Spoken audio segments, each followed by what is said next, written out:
Ladies and gentlemen, I'd like to call this meeting to order.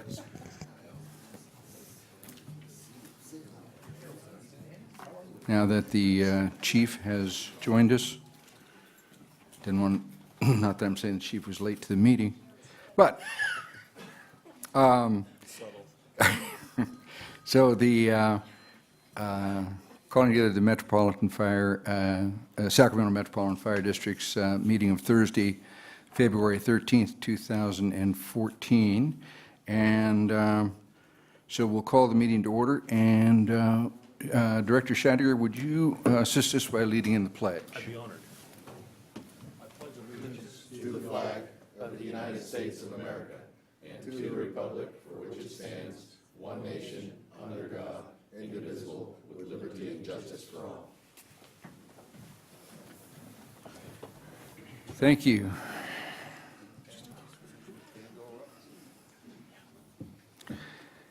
Opportunities are provided for the public to discuss matters of public interest within the jurisdiction of the fire district, including items on or not on the agenda. And Board Clerk, do we have any speakers for this evening? No, we do not. No, we do not. Thank you. Moving then into the consent agenda. Mr. Chair, I move Yes. the consent items 1, 2, and 3. Second. I have a motion and a second. Discussion? Then Board Clerk, if you'll call the roll. Directors Wood, Scheidegger, Aye. Pearson, Aye. Clark, Aye. Kelly, Aye. Jones, Aye. and Orzali. Aye. Motion passes. Thank you. And moving then into action items 1, and this is the professional services agreement for Emergency Operations Center, and Chief Cockrum.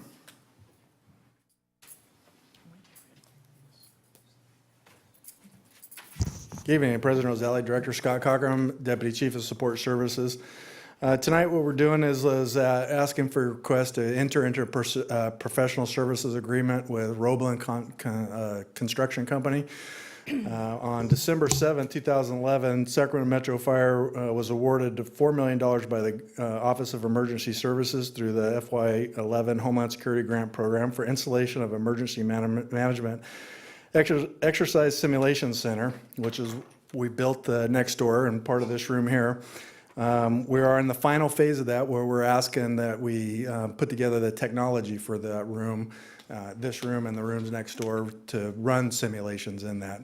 So tonight what we're asking for is that you approve not to exceed $91,793 to Roebling Construction, just to enter into the agreement. We still have to go out for bid and get the final pricing for you. So that's my conclusion of the report. Any questions? I do have one. So round figures, we're $100,000 into this. Is that correct? Well, actually, I'm wondering if we have a mistake on this. Is Larry here? Is it 97 or 971,000? Is Okay, so that's this one what I'm here reading. actually has the wrong figure on it, so now I'm looking at it. So it's actually the agreement, oh, it's actually at the bottom here, I'm sorry. So $962,264. that's the figure that I was. Yeah, had and read. I'm sorry, the fees is for $91,000 for Roebling Contracting is what it won't exceed. I apologize. Okay. That allocation, that $1 million now, round figures, is, what's the source of that money? The money is a grant-funded money we've already had for 3 years, and we're just in the final stage of spending it. We have to actually have it allocated by the end of April. Got it. Thank you. So moved. I'll second it. I have a motion and a second. Board Clerk, if you call the roll. Directors Wood, Aye. Scheidegger, Aye. Pearson, Aye. Clark, Aye. Kelly, Aye. Jones, Aye. and Orzali. Aye. Motion passes. Moving then to item 2, extension of the 2011 Homeland Security Grant Program for Exercise Simulator Project. And this is being carried by Larry Davis, is that right? Oh, well, let's use you. Director Larry Davis, Chief Development Officer. This is the second half of Chief Cockrum's presentation, and same lead-in information. We have a $4 million grant from the Governor's Office of Emergency Services.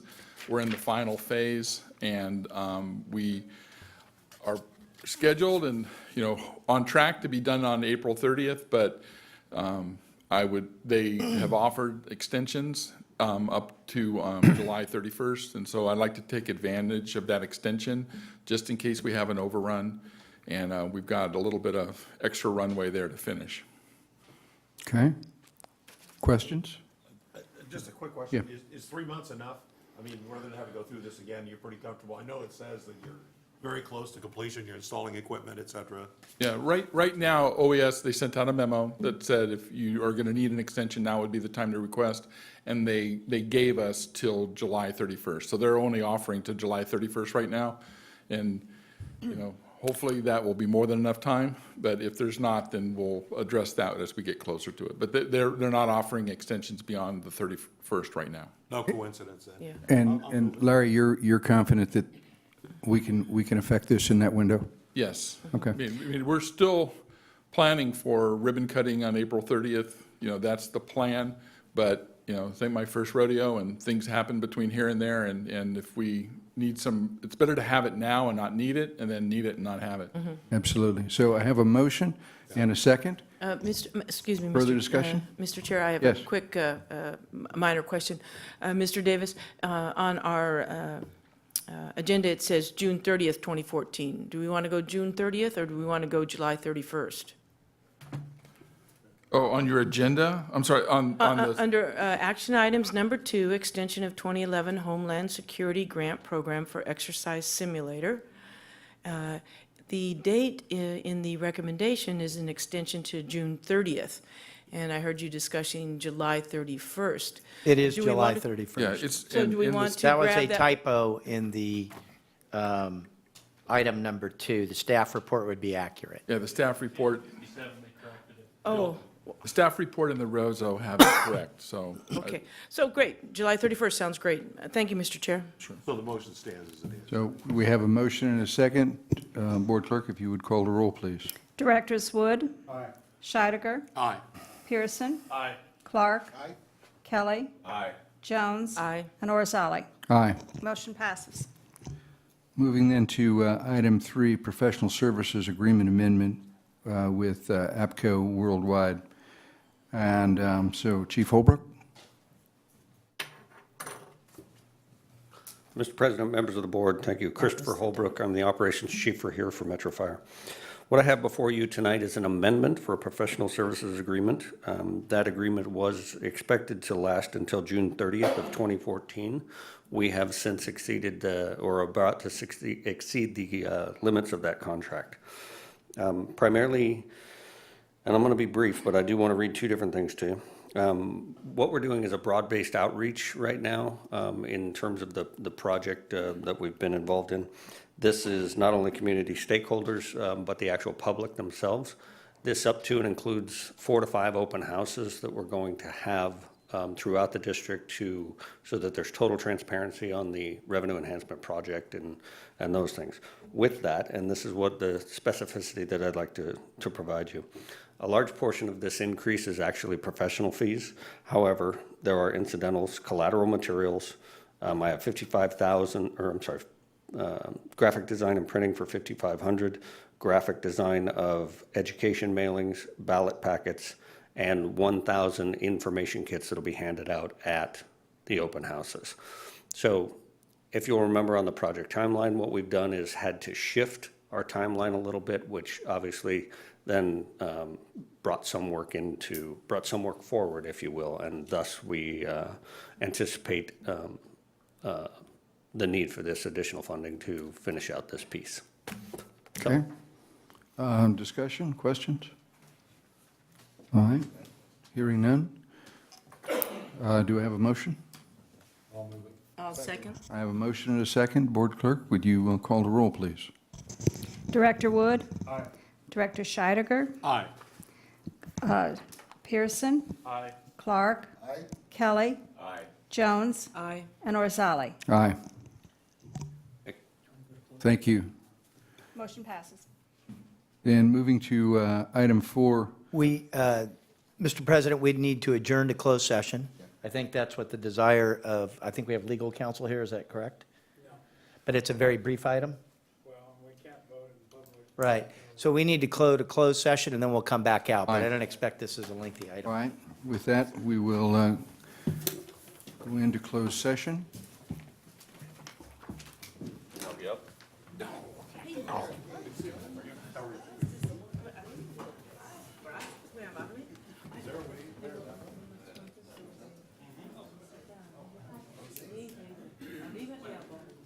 Go back. Well, I'm not sure either, but I had to include it. I can't take this home.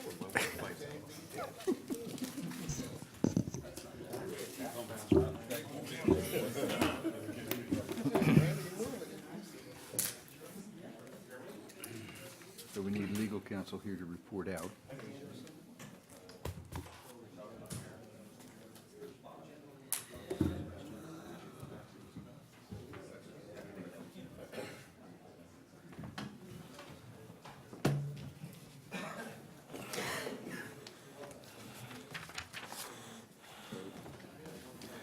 Legal counsel, if you'd report out on closed session. Yes, thank you, Director Orzali. The board met in closed session to discuss the disability retirement matter concerning John Chamness. The board took no action and will consider the matter in open session under the action item agenda. Thank you. So with that, Chief Wells. Good evening, Mark Wells, Deputy Chief of Administration. After discussion in closed session, we're asking you to consider tonight the adoption of a resolution finding firefighter John Chamness has suffered a job-related injury and direct staff to work with firefighter Chamness through his industrial disability retirement process with CalPERS. Questions? Okay, we have a motion. Do we have a second? second it. We have a second. Board Clerk, if you'd please call the roll. Directors Wood. Aye. Scheidegger. Aye. Pearson.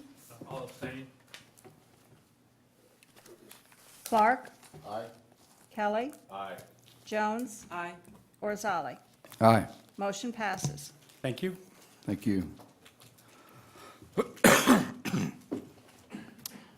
Moving now to the President's report, and this is, to be brief, I just want to remind everyone of the upcoming Fill the Boot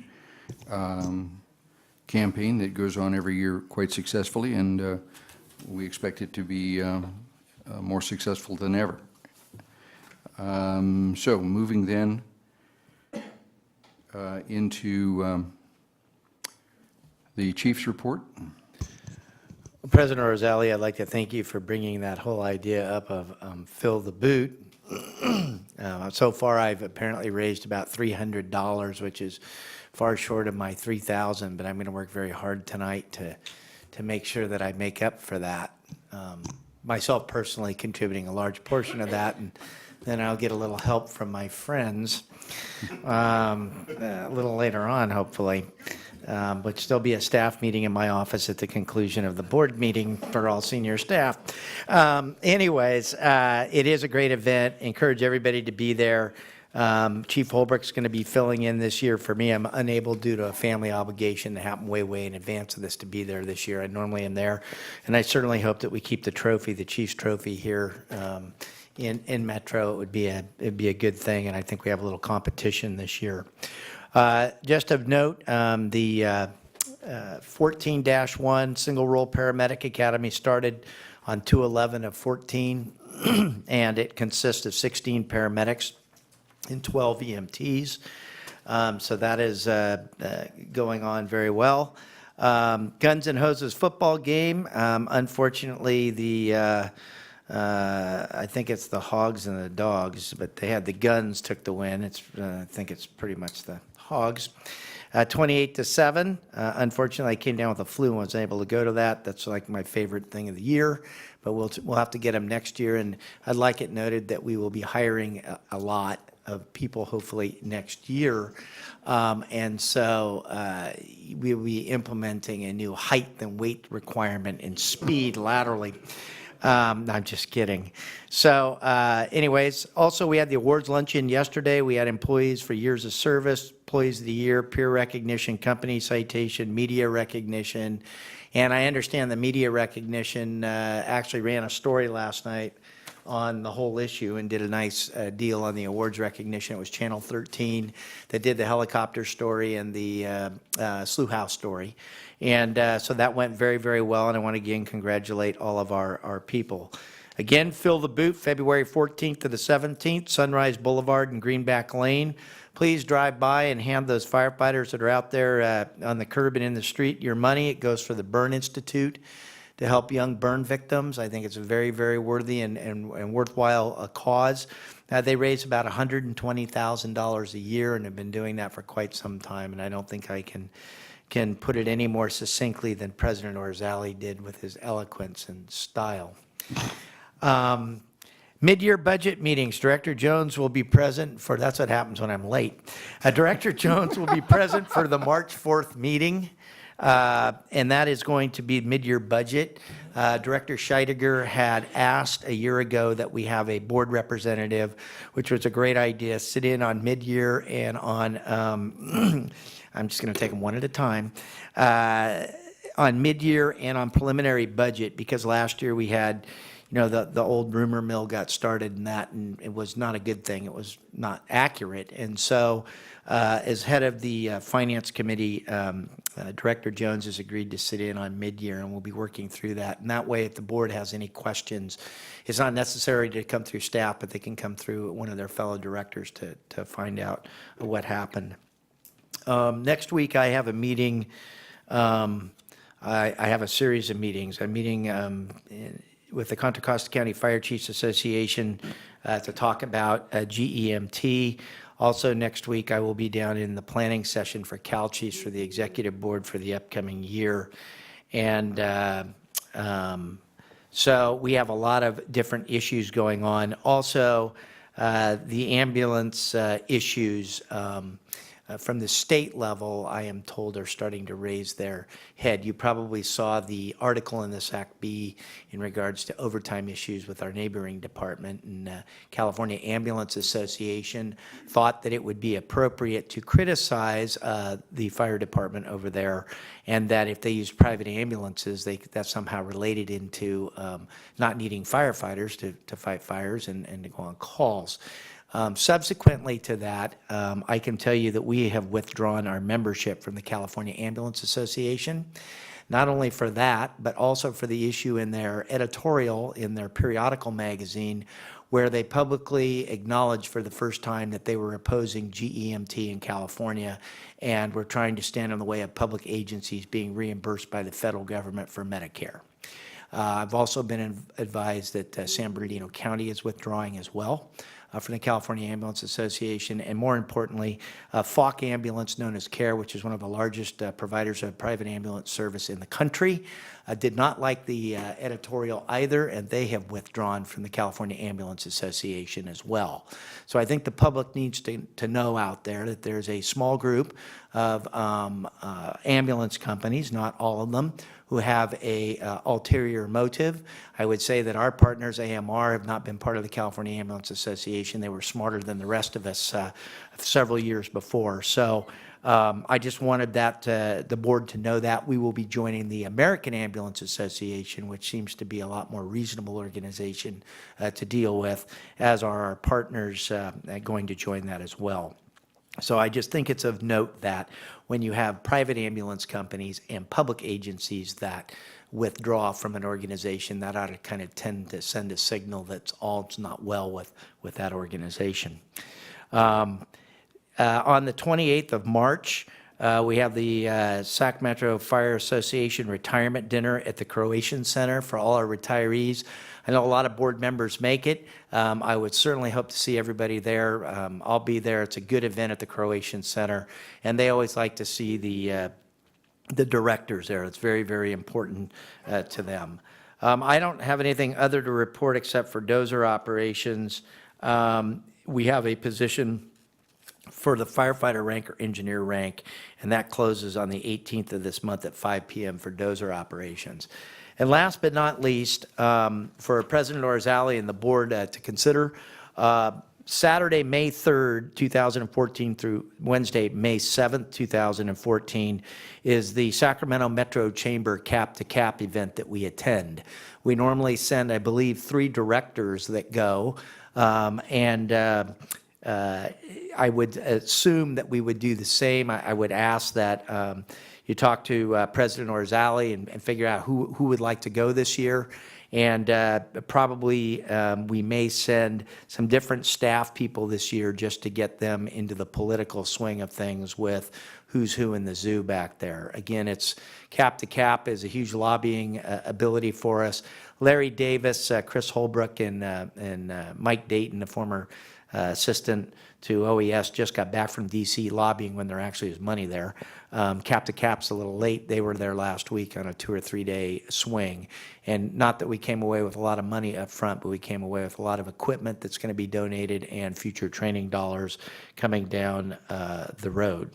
So with that, if you could, as a board, get back to me and President Orzali probably next week. That way we can make our reservations for that trip, the cap to cap, and make sure that we get in, on the bottom floor. And with that, that concludes my report. I'd be happy to answer any questions you might have.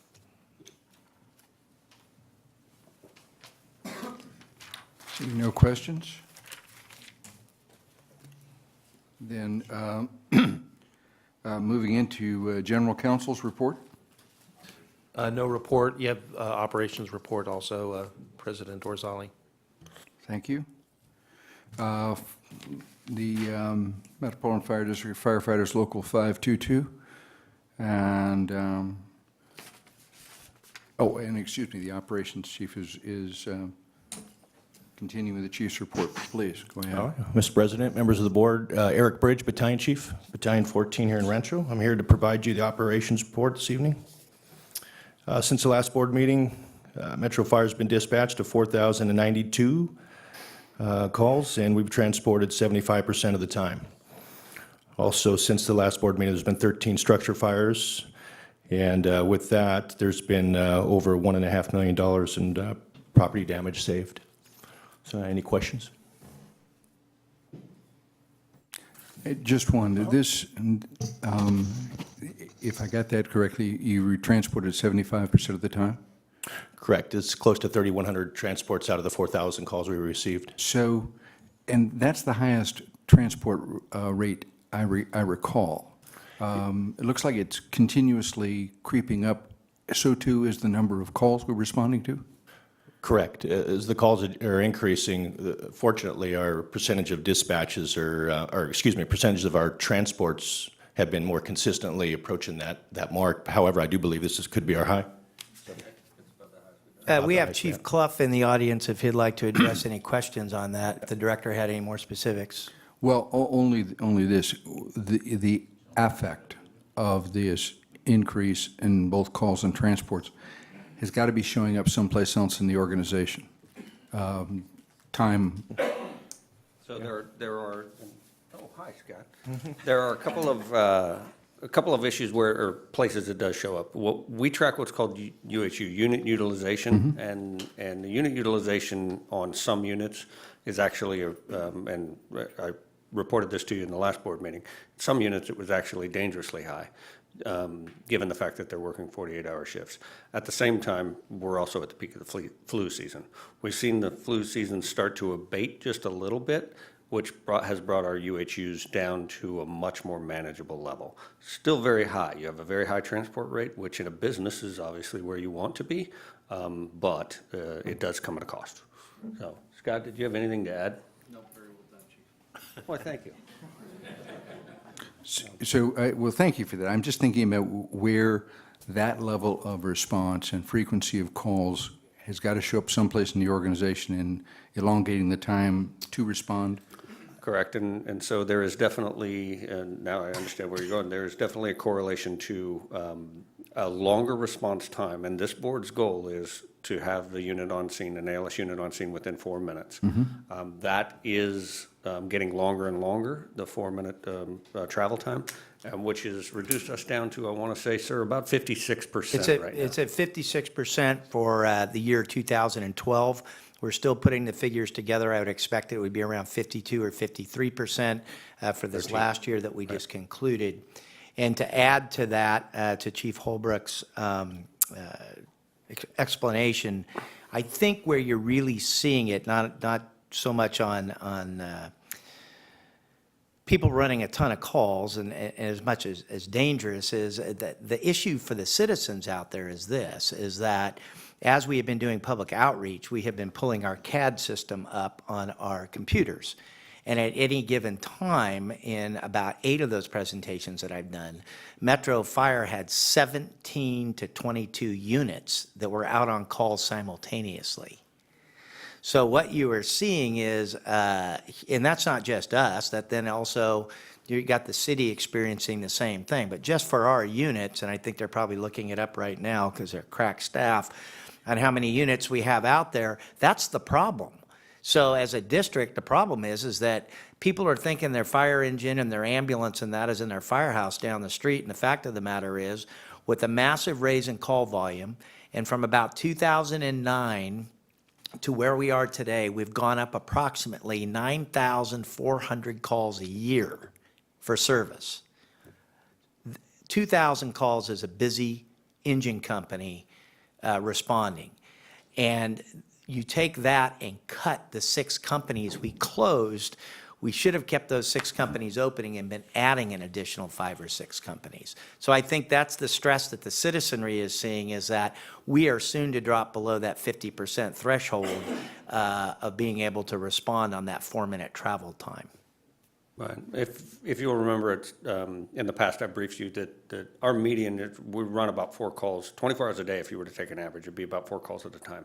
Right now, and I apologize because it's very small, we're running 23 calls. Wow. That is normal, and it'll abate at 10 p.m. and go back down. So the call volume is the chief is right. It is on a terror going up, which obviously extends everything out. The first unit that goes to the call, the second unit has to come further in to respond to that. So it's this, unfortunately, it's a vicious circle.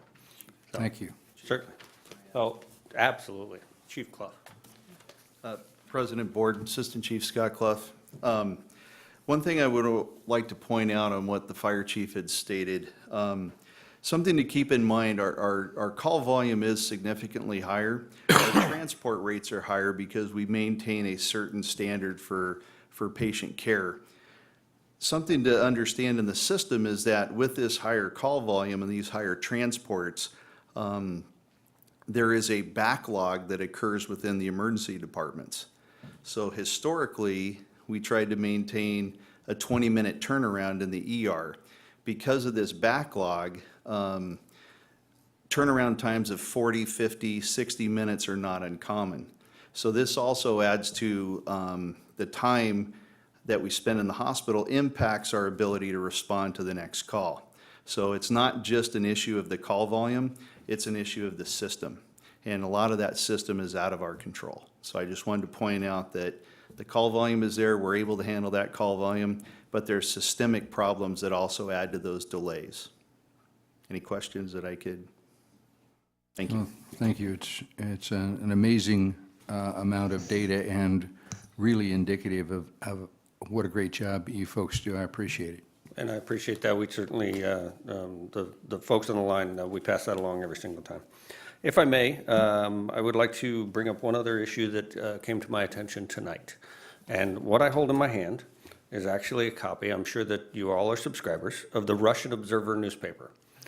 Russian in the United States is the 10th most frequently spoken language. It's actually, of the 322, it ranks number 10 language in the United States. In Sacramento County, there are over 14,000 Russian speakers. So tonight, I'd like to share something with you. In Russian. What you have on your screen before you is a safety message that actually appears in this newspaper. So our PIO took it upon herself to have safety messages translated into Vietnamese, Spanish, and Russian. Now, what's unique about that is that they were translated by our firefighters. So when you get to tell the story about what you do in Metro Fire and all the cool things that they're doing, don't forget that there are communities out there that we're reaching into, and I will say this, in my career, that have never been reached into before. So it's not every night that we get to share something cool, wild, and different, but I'll make sure that each one of you get a copy of this, and whoever can decode it first, Chief Hinkie will buy dinner. So if you're curious, I will share with you the other side of this same piece of paper. That's what it looks like.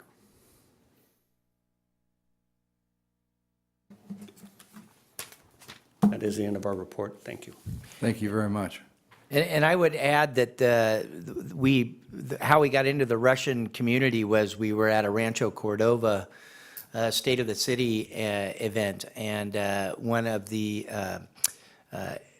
media people from the Russian community approached me and gave me a card, and clearly looking for advertising and stuff like that. And Michelle Item reached out to them, and that's how we got out there. We have that sizable population out there, the same thing with Vietnamese. And it's important because the bottom line is if we can't communicate with them, it doesn't work well for their safety, for them and the people that they love and care about. So I'm pretty excited about this, and I'd like to thank Michelle and Ops and all those people for putting this together, because it's just taken one more step where we needed to go where we hadn't been before. Well, if I can just add a brief comment. In my education career, I worked closely with the Russian community, and I have great respect for those folks who came here and reestablished their own community. I know how seriously they take their family issues, so congratulations for us for reaching out into that community. There's a lot of really great people in it. Moving then to the 522 report.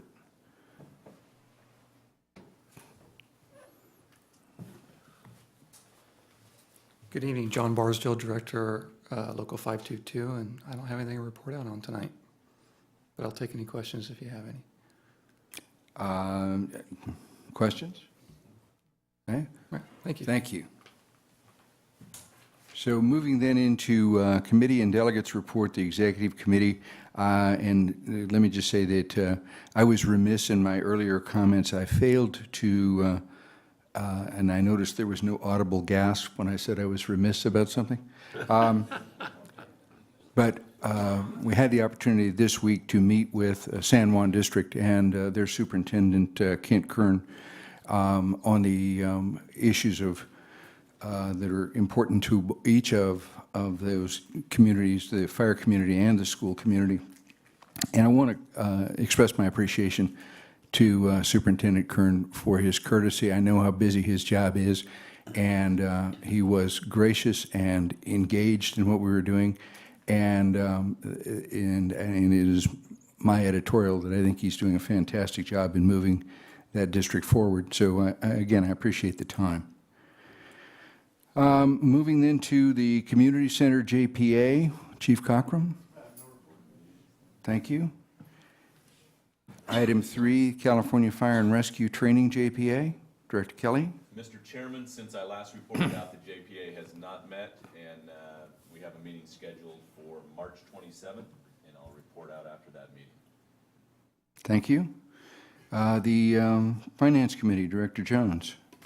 Thank you. The Finance Committee met tonight, and yours truly was voted in as chair, and Director Monk was voted in as vice chair.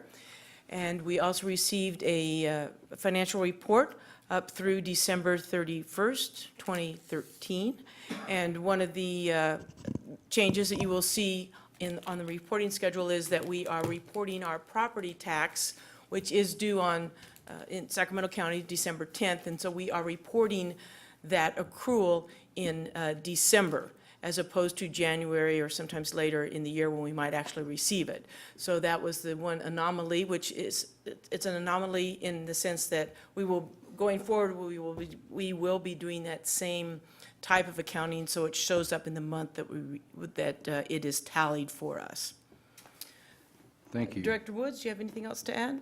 Oh, and I'd like to welcome Director Woods to the Finance Committee. And then moving to the Policy Committee, Director Pearson. We have not met since our last meeting, but we do have one scheduled for February 27th. At that time, we will be discussing board policies and reviewing those. Okay, thank you. Moving then to board members' questions and comments. And so if we can move to Director Wood. Thank you. Okay, Director Scheidegger. Thank you. I just have one brief thing, and it relates to Metro's community outreach. On February 7th, I was fortunate to join my grandson's class, second grade class, on a tour of Station 110. Thank you, Director Kelly. And I just want to talk about what a fantastic job our department does in terms of community outreach in these programs. At that event, it wasn't just a bunch of kids. There were 35 kids, but there were about a dozen adults there. And it wasn't just to go put your hands on the equipment. It was firefighters getting out there, demonstrating, talking about family safety, talking about personal safety. It was a fantastic program, and I can tell you that the kids and the adults were very impressed. Well job, Station 110. Thank you. Please pass that on. Director Pearson. Yeah, this last week or so, had the opportunity to sit in on a class that was taught by a couple of Sac Metro chief officers, Chief Ellis and Chief Castros. They have been helping my department where I work kind of redo the way that we command our fires.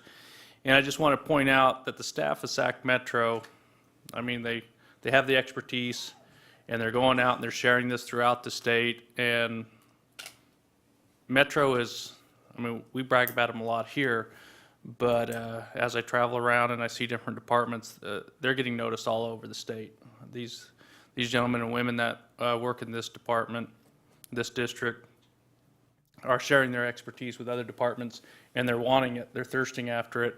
You know, we're looking at redoing all of our SOGs. We've rewritten them, and now the talk is, why reinvent the wheel? Just steal them, you know?